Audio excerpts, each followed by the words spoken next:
The old farmhouse stood isolated against the gray horizon, its silhouette an ominous reminder of the past. Everyone in the nearby village knew its history, but few spoke of it aloud. Legend had it, the house was once home to the Waverly family, who vanished mysteriously one evening, leaving only an untouched dinner table behind. Intrigued by the story, Max, an amateur photographer, decided to spend a night there, hoping to capture evidence of the supernatural.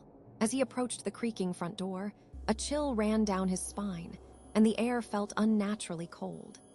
Inside, the house was eerily silent, save for the distant sound of the wind whispering through cracked window panes. Max set up his camera in the dimly lit living room, its lens pointed toward the mysterious dining room where the Waverlys had last been seen. Scattered across the table were remnants of a forgotten meal, gray with dust, yet untouched by time. Hours passed as Max sat vigil, the only light coming from the ghostly glow of his camera's screen. Just when he was about to give up, a movement caught his eye, reflected in the camera's viewfinder. A shadow had darted across the dining room, too swift to be human yet unsettlingly real. Heart pounding, he ventured closer, the floorboards groaning with every step. Suddenly, a soft shuffle echoed behind him. He spun around, but the room remained empty. He sensed a presence, an oppressive heaviness that pushed the air around him. His fingers trembled as he adjusted the lens, focusing on the now dimly lit table. He felt eyes watching him. The silence was abruptly torn by a faint thud. Peering through the lens again, Max froze. A figure, faint and undefined, sat at the head of the table. Its dark silhouette contrasted against the pale wood. Max couldn't blink, couldn't move. The figure seemed to turn, its gaze meeting his through the camera.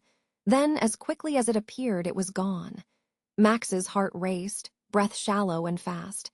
He checked the footage, hoping to find proof of what he had seen.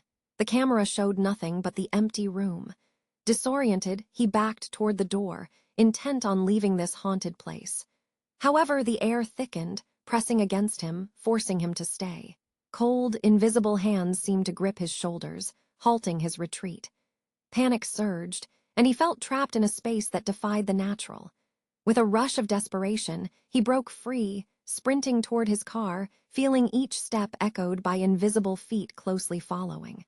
Driving away, he glanced in the rearview mirror, half expecting to see the figure behind him. Instead, there was nothing but darkness swallowing the road. As he reached the safety of the village, he breathed a sigh of relief. But that comfort was short-lived. Late at night, while reviewing his footage again, he noticed something chilling.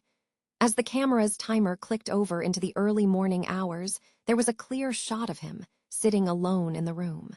But over his shoulder, faint but clearly visible, was the shadowy figure, its hollow eyes fixed directly on him.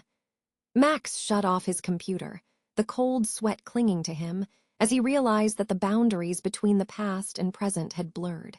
The presence had followed him home, unseen, silent, its haunting gaze an everlasting reminder of the farm's sinister legacy.